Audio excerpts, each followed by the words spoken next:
PBB atau Persatuan Bangsa-Bangsa Bersatu ditubuhkan pada bulan Oktober 1945. Antara matlamat utama PBB adalah untuk memelihara keamanan dan keselamatan sejagat. Selain itu, Association of Southeast Asian Nations iaitu ASEAN merupakan gabungan 10 buah negara anggota yang terdapat di Asia Tenggara. ASEAN ditubuhkan bagi menggalakkan kerjasama politik, ekonomi dan sosial di rantau ini. Selain itu, pergerakan negara-negara berkecuali juga telah diwujudkan berdasarkan atas konsep asal yang telah dicapai oleh Persidangan Asia Afrika dan ditubuhkan pada sidang kemuncak pertama iaitu di Belgrade, Serbia pada bulan September 1961. Antara prinsip 6 ialah memperjuangkan rasa hormat terhadap kedaulatan dan integriti wilayah negara serta tidak campur tangan dalam hal ehwal dalaman negara lain.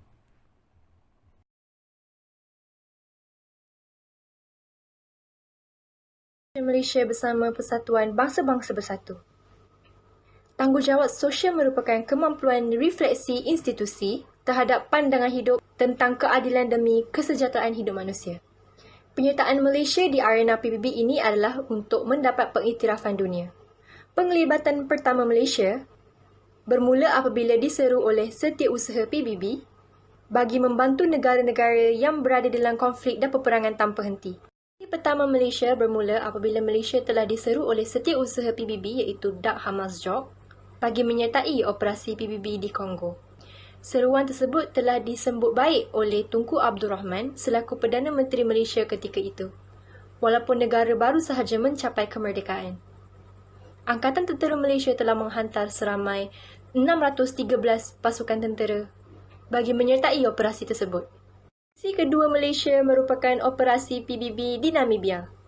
Tujuan utama misi adalah untuk mengambil alih, operasi menghantar pulang pelarian serta untuk mengawal kawasan pilihan raya.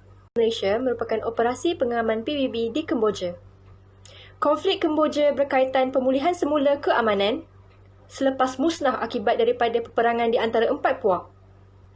Pasukan Malaysia iaitu pasukan Malbat telah berjaya mengendalikan 4.7 juta penduduk yang keluar mengundi.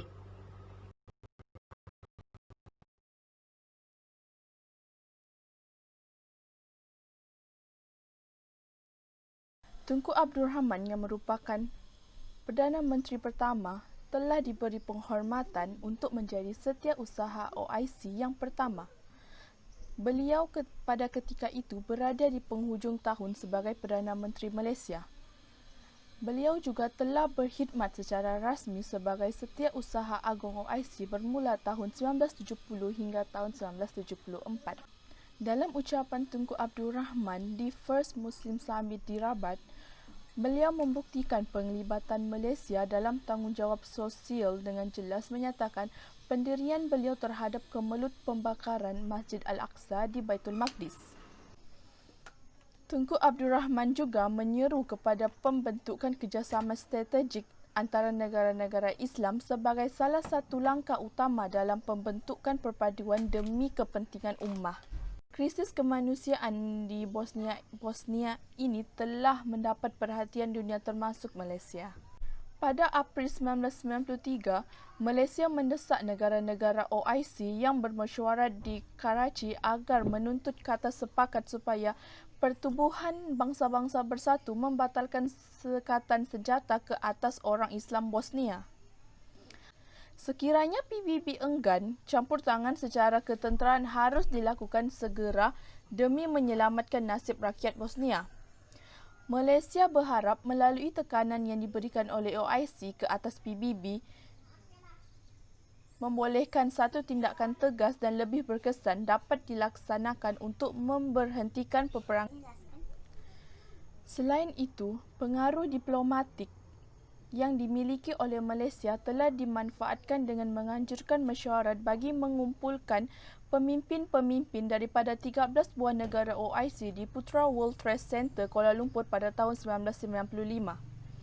Mesyuarat ini bertujuan membincangkan mengenai isu peperangan Bosnia-Serbia. Malaysia menekankan dan mencadangkan supaya negara-negara OIC memberi bantuan kemanusiaan kepada rakyat Bosnia. Malaysia juga memberikan sokongan kepada rakyat Palestin dalam perjuangan mereka untuk menegakkan semula kemerdekaan tanah air Palestin daripada jajahan Israel. Biran Tunku Abdul Rahman, sehingga kini Malaysia sentiasa berperanan aktif dalam usaha penyelesaian yang benar dan adil dalam menangani konflik Palestin-Israel ke arah mewujudkan negara Palestin yang bebas daripada cengkaman Israel. Malaysia secara terbuka dan lantang memperjuangkan hak asasi rakyat Palestin peringkat dalam negara, serantau dan juga antarabangsa. Malaysia telah menyerahkan nota bantahan kepada Setiausaha Agung OIC Ekmaluddin Ihsanoglu dan Setiausaha Negara Amerika Syarikat Condoleezza Rice bagi mengecam dan mengutuk keganasan Israel terhadap penduduk Gaza yang mengakibatkan hampir 376 rakyat Palestin terkorban pada Januari 2009 yang lalu. Bukan itu sahaja, Malaysia turut menyumbang dana kewangan kepada penduduk Palestin yang berjumlah $1 juta dan disalurkan menerusi Mercy Malaysia bagi menyediakan bantuan bekalan yang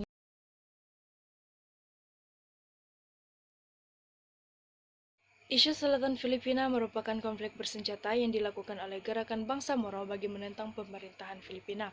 Hal ini disebabkan ketidakpuashatian dengan dasar-dasar pemerintahan Filipina yang bersifat mendiskriminasikan golongan minoriti di mana mengancam identiti dan budaya mereka. Dalam isu ini, Malaysia menjadi fasilitator dalam rundingan damai antara pemerintahan Filipina dan MILF pada tahun 2001. Malaysia juga bekerja sama dengan negara lain seperti Brunei, Jepun, dan Libya yang menganggotai pasukan pemantau antarabangsa bagi menjalankan tugas sebagai memerhati, memantau, membuat laporan, dan menilai kejadian di selatan Filipina. Malaysia terus membantu dalam program pembangunan kapasiti untuk masyarakat yang terbabit bagi menyediakan mereka ke arah pembentukan entiti politik bangsa Moro. Malaysia terus memainkan peranan yang ketiga dalam isu tersebut bagi memastikan kestabilan dan keadilan di negara. Malaysia juga mengemukakan beberapa cadangan bagi menangani isu nasib Rohingya, termasuk keperluan bagi ASEAN menubuhkan sebuah badan pakar bebas atau kumpulan tokoh terkemuka bagi menyiasat dan menentukan situasi di negeri Arakan. Malaysia turut menggalakkan komuniti antarabangsa untuk menyumbangkan usaha bagi mengurangkan penderitaan kaum Rohingya. Malaysia seterusnya menghulurkan bantuan duit sebanyak RM10 juta untuk usaha kemanusiaan dan projek pemulihan sosial di Rakhine dan juga misi kemanusiaan Food Flotilla for Myanmar. Malaysia juga mendesak negara-negara Islam yang bernaung di bawah OIC supaya menghulurkan bantuan kepada pelarian Rohingya yang ditindas. Seterusnya adalah peranan Malaysia dalam konteks tanggung jawab sosial Commonwealth. Sebagai pengenalan, Commonwealth merupakan sebuah persatuan politik yang disertai oleh 54 negara anggota, dan hampir kesemua anggota ini merupakan bekas wilayah jajahan Inggris. Salah satu penglibatan Malaysia dalam Commonwealth yang dapat kita lihat adalah semasa persidangan ketua-ketua kerajaan Commonwealth CHOGM. Pada Oktober 1989, negara kita telah menjadi tuan rumah kepada persidangan ini di Kuala Lumpur. Persidangan ini membincangkan mengenai isu-isu seperti pelucutan senjata, hak kemanusiaan, serta keganasan. Dalam persidangan ini, Malaysia telah membangkitkan isu pemeliharaan alam sekitar dan membawa kepada deklarasi Langkawi yang mendorong negara anggota yang miskin untuk turut memberi perhatian kepada isu alam sekitar walaupun ketika negara anggota sibuk membangunkan ekonomi masing-masing. Seterusnya, peranan Malaysia dalam Commonwealth adalah menentang dasar apartheid. Dalam persidangan Commonwealth juga, Malaysia telah bertindak menentang dasar apartheid di Afrika Selatan yang menyalahgunakan hak asasi manusia. Malaysia mengambil langkah-langkah seperti menyokong sekatan ekonomi terhadap Afrika Selatan serta tidak mengadakan hubungan diplomatik dengan Afrika Selatan. Hingga akhirnya Afrika Selatan disingkirkan dari pertubuhan Commonwealth. Yang ketiga, penglibatan Malaysia dalam pertubuhan Commonwealth adalah melalui rancangan Colombo. Rancangan ini ditujukan untuk memerangi kemiskinan dan wabak penyakit serta bantuan kewangan dan kemahiran kepada negara-negara yang memerlukan. Oleh itu, melalui rancangan ini Malaysia telah mendapat manfaat seperti bantuan, kepakaran, teknikal serta beasiswa dalam bidang pendidikan. Pelajar-pelajar Malaysia yang berkelayakan akan diberikan beasiswa untuk melanjutkan pelajaran ke Britain, Australia dan New Zealand. Akhir sekali, pelibatan Malaysia dalam Commonwealth dapat dilihat melalui kerjasama ekonomi. Dalam konteks hubungan ekonomi dengan negara-negara Commonwealth, ekspor Malaysia dikenakan cukai yang rendah. Oleh itu, akibat dasar perdagangan yang memihak kepada negara maju telah menyebabkan hubungan Malaysia dengan Commonwealth menjadi renggang. Hinggakan Tun Dr. Mahathir pada waktu itu mengambil tindakan dasar ekonomi by British Laws yang membuka lagi peluang ekonomi Malaysia dengan negara-negara maju selain anggota Commonwealth. Penglibatan Malaysia dalam Commonwealth yang dapat kita lihat adalah semasa persidangan ketua-ketua kerajaan Commonwealth CHOGM. Pada Oktober 1989, negara kita telah menjadi tuan rumah kepada persidangan ini di Kuala Lumpur. Persidangan ini membincangkan mengenai isu-isu seperti pelucutan senjata, hak kemanusiaan, serta keganasan. Dalam persidangan ini, Malaysia telah membangkitkan isu pemeliharaan alam sekitar dan membawa kepada deklarasi Langkawi yang mendorong negara anggota yang miskin untuk turut memberi perhatian kepada isu alam sekitar walaupun ketika negara anggota sibuk membangunkan ekonomi masing-masing. Seterusnya, peranan Malaysia dalam Commonwealth adalah menentang dasar apartheid. Dalam persidangan Commonwealth juga, Malaysia telah bertindak menentang dasar apartheid di Afrika Selatan yang menyalahgunakan hak asasi manusia.